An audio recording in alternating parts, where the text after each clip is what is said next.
네, 오밤중의 뉴스 함께하고 계십니다. 자, 이번 순서는 매주 목요일마다 우리를 찾아오고 있는 순서죠. 자, 2분 뉴스 김대호 PD와 함께 저쪽 당 소식 듣는 시간입니다. 자, 안녕하십니까. 네, 안녕하십니까. 반갑습니다. 저쪽 당 얘기 다들 기대들 다 많이 하세요. 감사합니다. 아니, 근데 이게 듣기만 재밌는 것이 아니라 네. 우리 김대호 PD가 얘기해 준 것이 늦어도 2, 3일 뒤에는 현실화되더라. 특히 김소연 변호사 같은 경우 명태균 씨 변호인으로 하고 있었잖아요. 근데 그때 조만간 김소연 변호사가 그만둘 것 같다, 사임할 것 같다라고 했는데 딱 이틀 뒤에, 정확하게 이틀 뒤에 김소연 변호사가 사임했다는 소식이 들리더라고. 네, 기억합니다. 돌연사임이라고 막 돌연사임이었는데 우리는 돌연이 아닌 거야. 알고 있었던 거야. 그래서 나도 깜짝 놀랐거든. 아니, 아마 저희 시청자 선생님 여러분들도 다 알고 있었는데 그냥 한 번 더 짚었던 거라고 생각합니다. 야, 아니야. 다들 그래가지고 놀랬었어요. 댓글에도 올라오는 거 보니까 정확하게 맞춘 것 같다고. 뭐 그 외에도 뭐 제가 지금 일일이 기억이 다 나진 않습니다만 상당히 많은 것들을 정확하게 맞추는 바람에 깜짝깜짝 놀랐던 경우가 있거든요. 우리 한동훈 얘기 나왔을 때 살모사. 살모사 얘기 처음 나왔을 때도 이런 게 있어요? 막 우리가 막 그랬었잖아.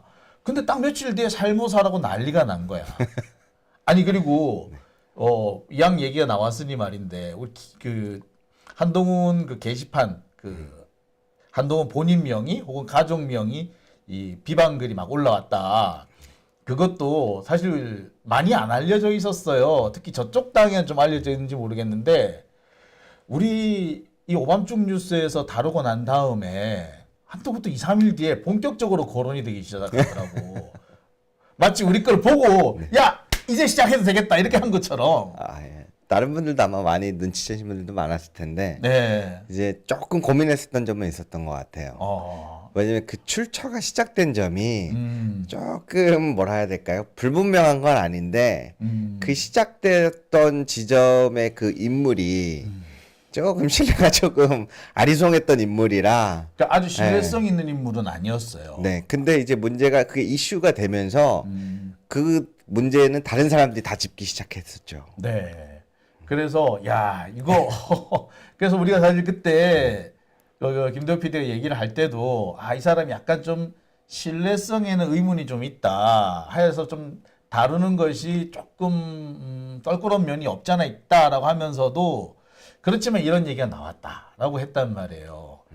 아마 저쪽 당에서도 그 신뢰성 문제 때문에 조금 주저주저 하다가 김대호 PD가 딱 거론하니까 또 오밤중 뉴스에서 거론하니까 됐어. 이거는 이제 해도 되는 거야.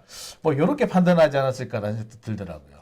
근데 제가 이번에 반대로 저쪽 당에서 신뢰가 주저앉은 분이 한 분 계셔서 좀 겸손해지려고 합니다. 어떤 일이 있었냐면 지난번 이재명 대표 무죄 선고 때 그때 법정 구속을 얘기했던 사람이 한 사람 있었거든요. 주진우. 예. 그 한순간에 무너앉아가지고 그때 말씀드리고 제가 방송 끝날 걸. 저는 무죄가 나올 거라고 확신합니다. 딱 그랬으면은 쭉 더 올라갔을 텐데. 근데 그 부분요. 네. 사실 뒷얘기가 되게 많아요. 사실 뒷얘기가 많고 원래 그 주진우 의원이 알고 있던 대로 되려고 했는데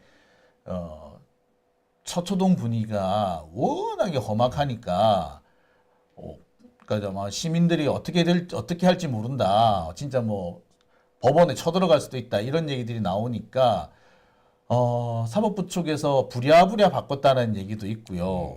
그러니까 사실은 주진우 의원이 알고 있던 내용이 맞았다라고도 볼 수 있는 거죠. 알고 있었던 것 같다는 느낌은 확실히 받았는데 중간부터는 소통이 한번 끊어진 차례가 있었던 것 같다고 느껴집니다. 맞아요.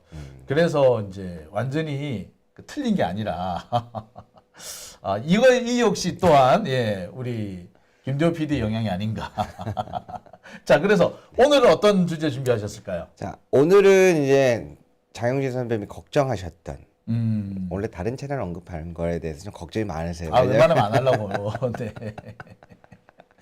왜냐면 하도 괴롭히는 분들이 많아서 그러니까. 그래서 고민을 많이 하셨는데 별 얘기도 안 했는데 괜히 희한하게 베베 꼬아가지고 이상하게 트는 사람들이 많아요. 네. 그러다 오늘 정말 중요한 이야기가 저는 가져왔습니다. 며칠 전에 11월 25일 날 김소연 변호사가 겸손은 힘들다 뉴스공장에 첫 출연을 했습니다. 깜짝 놀랐죠? 아마 많은 분들이 여기 보셨는데 제가 왜 나왔어? 저 뭐야, 쟤 뭐야 이랬거든. 그 나이 것에 맞아 깜짝 놀라신 분들도 있을 테고 저 맞아 여의도 금쪽아 말하면서 이런 스타일 캐릭터라고. 그런데 이제 문제가 사실 그 안에서 어떠한 내용이 이루어졌는지 그리고 출연한 진짜 목적을 무엇인지 오늘 그 부분을 여러분들과 함께 같이 짚어보려고 합니다. 그러니까 사실 김어준 씨 측에서는 뭐 경공 측에서는 뭐 여러 사람 다양하게 출연시키는 게 좋아요. 그래서 뭐 다양하게 출연시켜 봤다라고 생각이 들으면 되는데 문제는 김소연 변호사거든. 거기 나온다고 해서 도움될 게 1도 없는 거야. 김소연 입장에서는. 그렇죠. 경공 입장에서는 다양성이나 뭐 우리는 이렇게 많은 사람들 출연시킨다 뭐 이런 의미도 있는데 하다못해 그거라도 얻을 수 있는데 김소연은 보기에 따라서 쟤 뭐야 이랬다가 저랬다가 저쪽에 왜 가라고 마치 제가 만약에 가세현 출연한다 그랬으면 난리 나는 것과 비슷한 상황이 예상되는데 또 나갔더라고요. 네. 왜 했을까요? 그래서 저도 굉장히 의아하게 쳐다봤거든요. 네. 왜냐면 제가 다 방송을 챙겨보는 입장으로서 나가서는 안 되는 자리였거든요. 그렇지, 김소연 입장에서는. 네. 아니 물론 겸손이 나쁘다는 건 아닙니다. 여러분 그런 얘기하려고 가져온 건 아니에요. 김소연 입장에서 얘기하는 거예요. 네. 자, 그런데 김소연 변호사 입장에서는 이게 두 가지의 입장 상황을 봐야 해요. 첫 번째는 명태균 씨가 구속되어 있는 상황에서 지난번 말씀드린 게 변호인단이나 소통에 문제가 생겼다. 그래서 변호인단이 김소연 변호사한테 헬프를 친 상황. 그 이유는 이준석으로부터 무언가 메시지를 들은 것 같은데 그 뒤로 꿈쩍을 안 하더라. 고집을 부리는 것 같더라. 라고 하는 상황에 대해서 한번 전달을 드렸었는데 네. 그럼 두 번째 김소연 변호사 입장은 무엇이냐. 갑자기 명태균 씨가 왜 그런 제스처를 취하는지 이해가 안 가는 상황일 뿐더러 추가적으로 있는 부분이 뭐가 있냐면 그 김소연 변호사가 지난번에 말씀드린 것처럼 국민의힘 유튜브 진영에서는 사실상 지금 볼 게 별로 없어요. 여기 채널을 봐야 한다 싶은 것도 별로 없습니다. 물론 큰 채널들은 존재하죠. 기존 시청자가 있는 채널들은 존재하는데 전체적인 분위기가 친윤도 마음에 안 들고 친한도 마음에 안 들고의 분위기가 좀 커요. 그 동네 재밌어지네. 네. 그러다 보니까 사실은 막 재미있게 이렇게 매번 여러분들처럼 시청할 만한 콘텐츠 찾는 게 쉽지 않습니다. 왜냐하면 서로 입장을 정해놓고 하니까. 아니 그리고 아무리 입장이 정해져 있다고 하더라도 뭐 다양한 소식을 전해준다든지 또는 변화되는 어떤 시시각각으로 변화되는 얘기를 좀 전달해 주는 거라든지 혹은 다른 데서 나가지 않는 얘기를 좀 풀어준다든지 이런 게 있어야 하는데 그렇죠. 별로 그런 게 없긴 하더라고요. 그렇죠. 그래서 굉장히 다들 이제 막 엄청나게 점유율이 떨어져 가고 있는 가운데 명태균 씨 쪽을 변호하면서 동시에 이준석을 까내리는 사람이 등장하기 시작한 거예요. 바로 김소연 변호사의 등장이죠. 그게 김소연이었구나. 그래서 사실 지금 국민의힘 진영 내에서는 김소연 변호사가 굉장히 다크호스처럼 떠오르고 있어요. 아주 핫이슈인 사람이네. 그렇죠. 핫피플이었군요. 그렇죠. 그리고 보신 분들도 있겠지만 되게 날것의 맛이 있어서 변호사 맞아 싶으면서 보시면서 재미로 보시는 분들도 있는데 그렇죠. 여의도 금쪽이 이러면서 해봐 까봐 뭐 이러는데 예, 깜짝 놀랐죠. 그런데 문제가 뭐냐면은 국민의힘 진영에서 용서 못하는 한 가지가 있어요.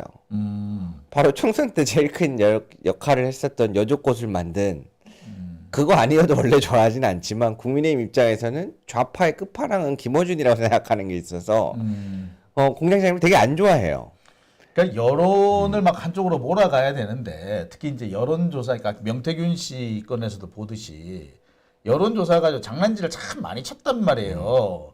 그런데 사실 여론조사 꽃이 나오면서 그런 장난질을 치기 어려워지는 상황이 좀 많이 벌어진 겁니다.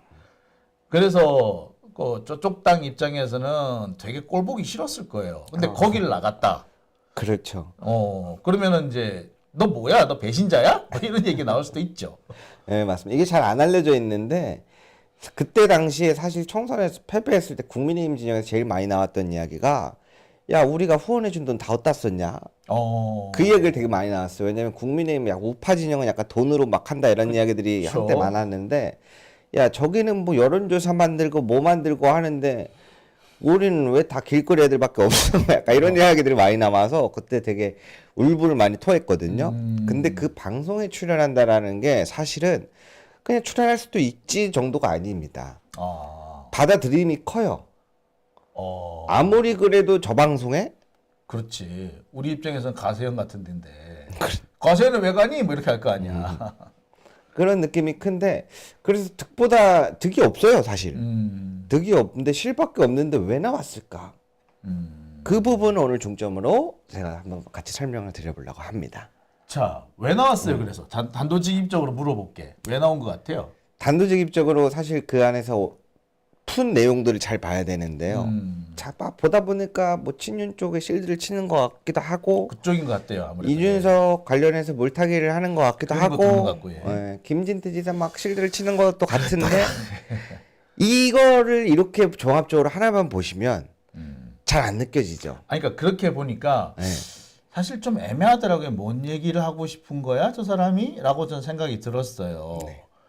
그래서 쟤는 도대체 왜 나왔지? 그러니까 무슨 우리 입장에서 새로운 소식을 듣는다는 면에서 우리 입장에서는 괜찮았어. 뭐 딱히 뭐 그 사람이 잘한다 이렇게 응원하고 싶은 마음도 없고 도대체 쟤들은 무슨 생각을 하고 있나 그런 거 들어보기 위해서는 김소연 뭐 불러서 얘기 들은 것보다 나쁘진 않았어. 근데 문제는 김소연 쟤는 뭐 때문에 왔지? 인 거야. 그래서 이거를 제가 너무 길게 서론이 길었으니까 한 줄로 정리를 해보자면 김수현 변호사가 명태균 변호사는 사임했지만 김영선의 변호사로 들어가게 된다면 이야기가 달라지죠. 김영선 변호사로 들어갈 거라는 얘기가 나와요? 네. 지금 그럴 것으로 보입니다. 야, 이거 되게 재밌는데? 이거 저기 명태균 변호사 하다가 김영선 변호사가 되면은 한마디로 이거는 저기 아무리 사임을 했어도 이해관계가 충돌이 되는데? 그렇죠. 그래서 제가 말씀드렸던 게 사임을 했지만 케어하는 형태로 주축에 있는 건 여전하다. 라는 말씀을 드렸잖아요. 지금 김영선 의원이 구속되어 있어서 문제가 발생하고 있나 봐요. 왜냐면은 변호사 출신, 오래된 변호사 출신이다 보니까 그치. 법적인 문제들을 본인이 스스로 나서는데 근데 법정에서는 변호사를 아무리 변호사 출신이라도 변호사 선임 안 하는 걸 되게 싫어해요. 그렇죠. 아무리 그래도. 그리고 지금 구속되어 있는 상태이기 때문에 그리고 아마 이게 아마 필수적 변호인 선임, 필수 사유일 거예요, 아마. 필수 사유인 그런 그렇죠. 그걸 거예요. 이게 저도 몰랐는데 이 변호사 생이 어떻게 돌아가는지 봤더니 재판 자체에서 변호사를 선임을 안 하고 본인이 나서잖아요. 그럼 재판부는 여기가 변호할 준비가 안 돼 있다라고 봐요. 그 변호인을 본인이 하든 어떻든.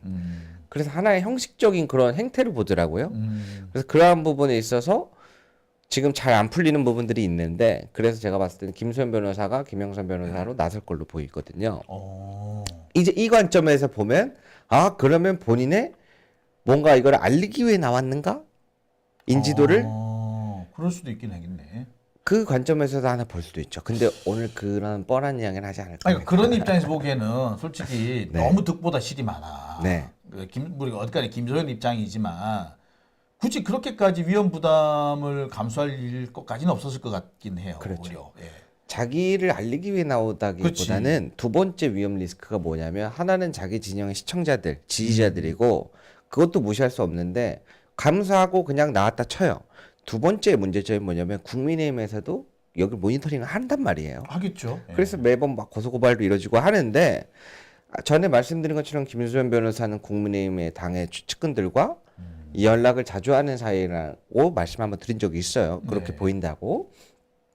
그러면 그쪽 입장에 당의 입장에서는 겸손에 출연하는 김수현 변호사를 어떻게 볼까요? 쟤 좀 이상한 애 아니니? 혹시 쟤 뭐 배신할 준비 돼 있나? 명태균이 요즘 안 그래 좀 태도가 이상하던데 뭐 그 맥락으로 이해해야 돼? 뭐 이런 식의 의심을 받을 수 있겠죠. 그렇죠. 저번에 안 그래도 의심을 한번 받았다 이제 자기만 빠졌다라고 그렇죠. 했는데 네. 또 의심을 살 만한 것들이 생기는 부분이 있겠죠. 그렇죠. 예. 그래서 사실은 득보다 실이 크다라는 거는 이 크게 두 가지 관점이라고 보시면 되고 그럼 거기에서 나왔던 내용들 중에서 어떤 내용들을 중점으로 봐야 하나 사실은 제가 보기에는 중요한 내용들의 대목들도 있었어요. 어떠한 부분들이 이해가 가는. 그런데 중점적인 부분은 이야기하지 않았습니다. 뭐 아직. 어떤 부분인가요? 예를 들어서 이준석에 대한 이야기는 이제 되게 막 상대할 가치가 없는 것처럼 이야기를 했는데 어떠한 문제가 있냐면요. 이준석 뒤에 누가 있냐를 얘기를 안 하고 있어요. 아, 이준석이 혼자가 아니라 네. 이준석은 누구의 대리인이거나 아니면 누구의 이익을 대변하는 사람이거나 어떤 세력의 대변자다. 그렇죠. 근데 그래서 그 대변자가 누구냐고 그 세력이 뭐냐 이거죠. 그렇죠. 그러면 이제 뒤에 있는 거는 그 김종인 비대위원장인가 이야기 아니야? 대체로 그렇게 생각하죠. 그래서 잘 기억하시면은 김종인 그 할배 거짓말 좀 하지 말라 그래요라면서 은연슬쩍 얘기를 하는 겁니다. 그러니까 김소연 변호사가 겸공에 나와서도 이준석을 그렇게 많이 까지는 않았어요. 평소 하던 거에 비하면. 네. 그런데 은근슬쩍 계속 김종인 얘기를 거론을 했죠. 그러니까 결국에는 주 공격 목표는 김종인이었다는 말씀이신가요? 뭐 거의 한 몸이라고 보고 있는 거죠. 김소연 변호사가. 그러니까 입장이 좀 다른 것 같습니다. 김소연 변호사는 이준석 개혁신당 의원한테 개인적인 원한도 있는 것 같아요.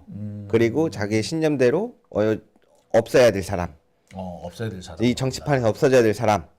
그래서 본인은 다른 사람들에게 시청자나 지지자들한테 청년 정치를 구태 정치로 만든 가장 큰 장본인인 걸 내가 가서 알리고 오겠다. 이건 중요한 거다. 좌파들한테 알리고 오겠다라고 해서 그런 명분으로 나온 건데 사실은 그 뒤에 있는 거라고 저는 보는 거죠. 그러니까 김종인에 대한 공격을 시작하겠다. 이준석의 뒤에는 김종인이 있어. 이 얘기를 좀 폭로하고 싶다. 벗겨내고 싶다. 이게 주 목표였다는 얘기군요. 그래서 경공에 나갔다는 거죠. 네. 그래서 보시면 김종인은 뭐 다 알잖아요라고 하실 수도 있는데 재밌는 이야기를 하나 들려드릴게요. 그러니까 김종인까지는 글쎄 무슨 말인지 알겠어. 근데 무슨 그거 말고 또 있단 말이죠. 김종인이라고 하지 않고 김종인 개라고 부르면 어떻게 될까요? 김종인 개. 우리가 보통 친윤 친한 개만 얘기하잖아요. 근데 나머지의 일부를 잡고 있는 한 세력이 김종인 개라고 한다면 이야기가 달라집니다. 이게 좀 심각해져요. 네. 그렇죠. 김종인 개라고 하면은 얘기가 되게 달라지는 것이 이 김종인 개는 국힘당 안에만 있는 세력만이 아니에요. 솔직히 말하자면 국힘당 외에 민주당 쪽에도 걸려 있을 수가 있어요.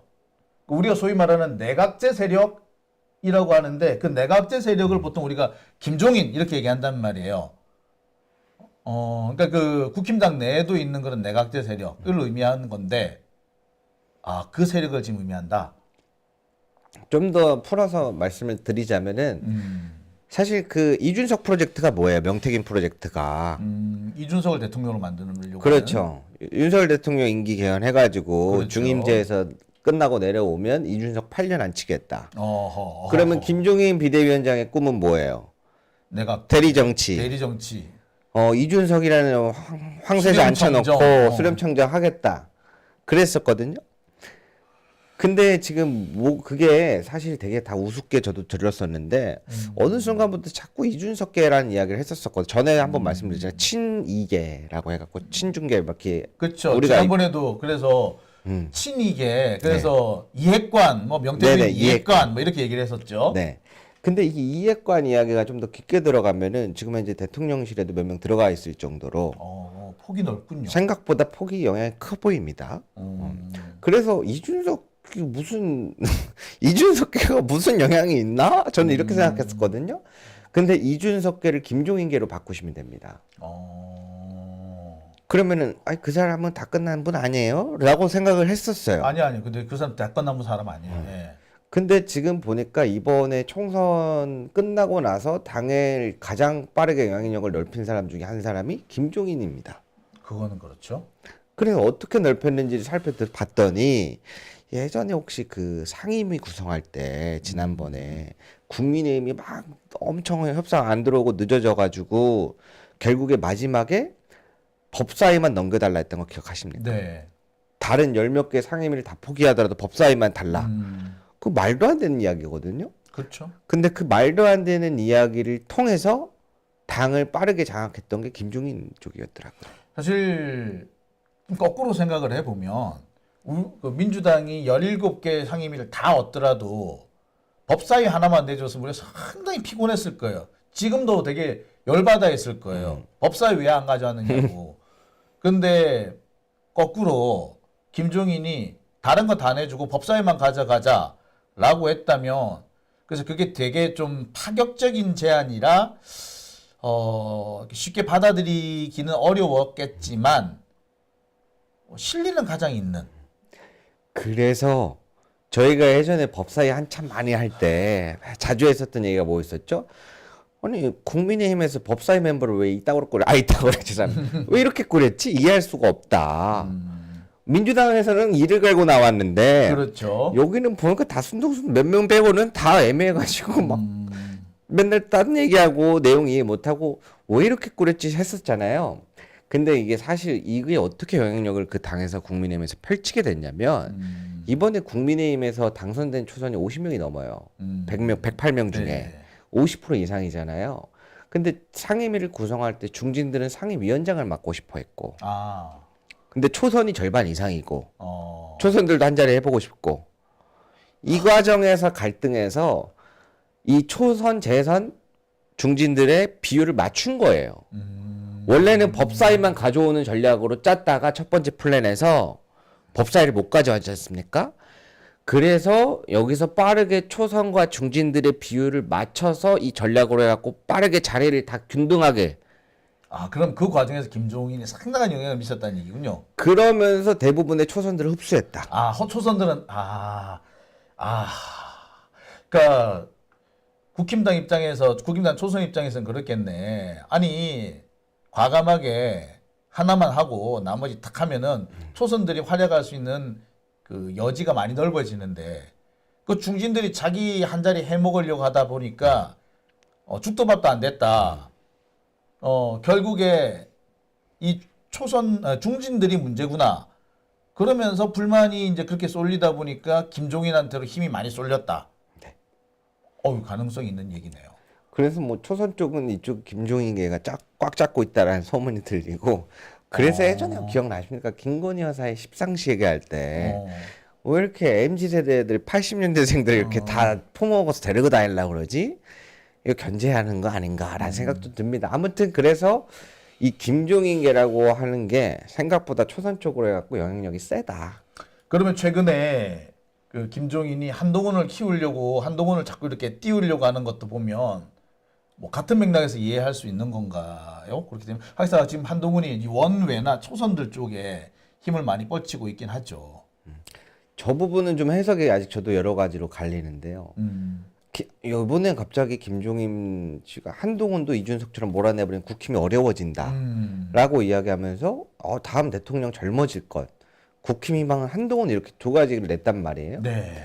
그러니까 이제 메시지가 갈리는 겁니다. 첫 번째로는 이준석을 명태균 버리듯 버린 것인가? 이거 참 재밌는 얘기인데요. 김수현 변호사 이야기를 잘 들어보시면 여기 나 방송에는 몇 번 안 나왔지만 명태균 씨의 와이프 금쪽이의 엄마와 김종인과 통화도 하고 집에서 같이 밥도 먹고. 야, 그 동네는 또 그걸로 연결이 돼? 근데 모른다? 명태균 씨고 뭐고 잘 모른다? 버렸네. 그런 제스처를 태도를 봤을 때 이준석을 버린 것일까? 그렇게 볼 수도 있겠네요. 그래서 김수현 변호사 경공에 나와서 할배 거짓말 좀 하지 마요라고 한 게 그 얘기거든요. 명태균 씨 금쪽이 엄마랑도 밥도 먹고 전화도 하고 하는 사이고 막 하는데 무슨 모른다는 게 말이 되냐. 그런 얘기가 한 축에 있고 반대로 한쪽에서는 제가 또 다르게 생각하는 거는 이준석 8년 집권 대선 프로젝트에 대한 꿈을 접은 게 아니라면 아직 한동훈이 필요할 수밖에 없다. 이제 불쏘시개 같은 걸로 필요할 수도 있죠. 네, 제물로서. 그러니까 뭐라 하면 보통 이걸 페이스메이커라 그러는데 페이스메이커로 상당히 유용할 수 있죠. 이준석 혼자 있는 것보다는 페이스메이커가 하나 같이 있는 게 훨씬 작전 짜기 수월해지거든요. 그래서 제가 봐서 다음 대통령이 젊어질 것이라고 얘기하는 게 이준석은 놓지 않은 것 같은데 지금 한동훈이 나가리가 되면 표현을 한동훈 당대표가 만약에 이제 대선에 못 나오는 구도가 되면 저기서는 나는 빠르게 다음 인물을 물색해야 돼요. 그러면 또 변수가 생기는데 차라리 냅두는 게 더 낫겠다라는 판단이 서서 저렇게 할 수도 있겠다라고 봅니다. 야, 이거 참. 그렇다면은 용산 입장에서는 김종인을 반드시 쳐야 되는 상황이 되네. 아니, 김종인이 뭐 한동훈을 선택을 하든 혹은 이준석을 선택하든 어느 쪽이 됐든 용산 입장에서는 짜증나는 상태란 말이에요.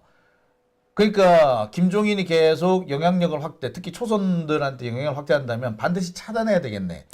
그러면은 차단하기 위한 그 전사로 행동대원으로 김소연을 지금 밀고 있다. 그 김소연 변호사가 자기는 개인적으로 이준석의 핀트가 꽂혀 있어요. 타겟이 김소연 변호사는. 근데 국민의힘 당 입장 안에서는 지금 누가 거슬리는 거예요? 이준석의 뒤를 바치고 있는 김종인계 사람들이 거슬리는 거예요. 야. 이해관계선이 그렇게 되는 거죠. 그러면 이해관계가 맞아 떨어지네. 딱 맞아 떨어진다고 할 수는 없겠으나 그 정도면 상당히 맞아 떨어지는 거죠. 그러니까 이제 퍼즐이 맞춰지는 게 어떤 부분이 있냐면 예전에 윤핵 갈등 한참 심할 때 이탈표 4표 나왔다 막 이런 얘기 했었잖아요. 친윤계 몇 명, 친한계 몇 명 나누는데 빈 공간에 중립 이렇게 많을 수가 있나 싶었거든요. 그렇죠. 근데 그 중도 이탈표가 친한계도 아니다, 친윤계도 아니다 이렇게 나왔었거든요.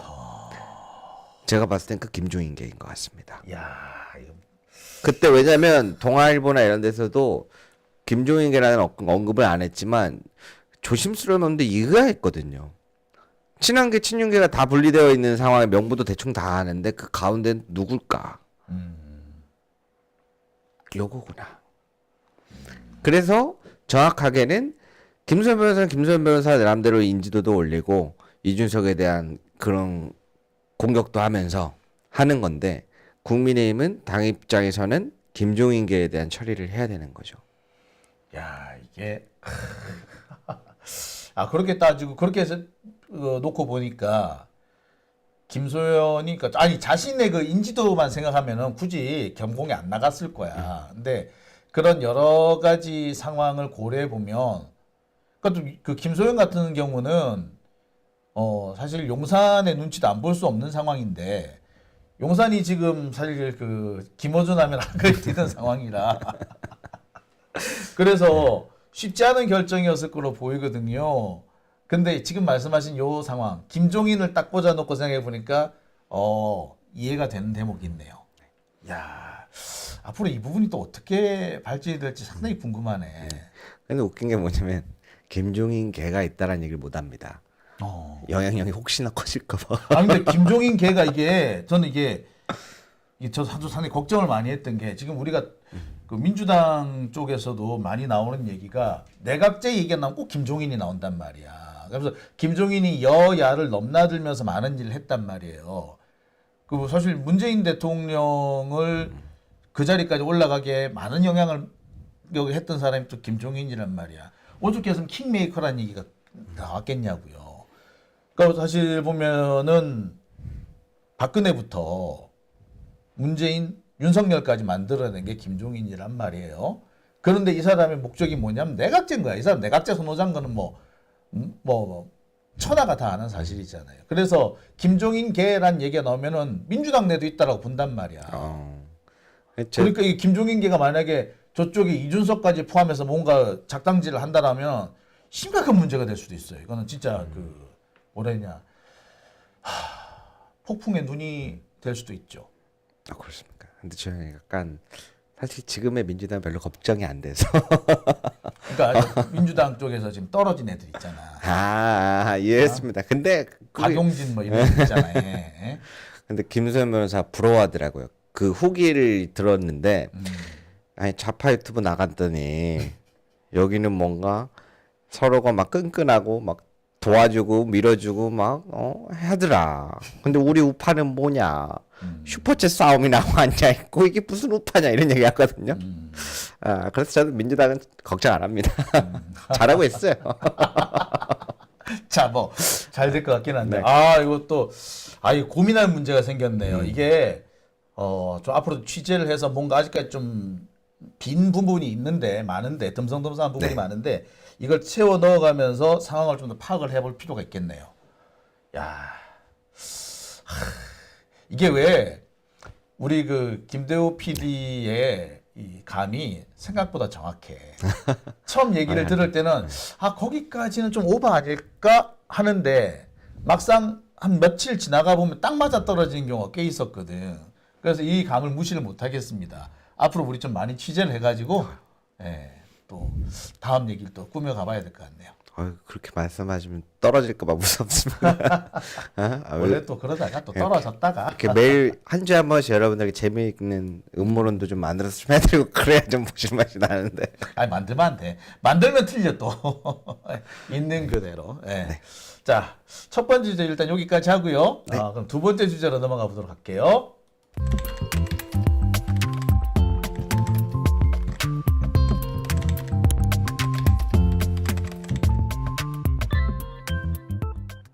네, 오밤중에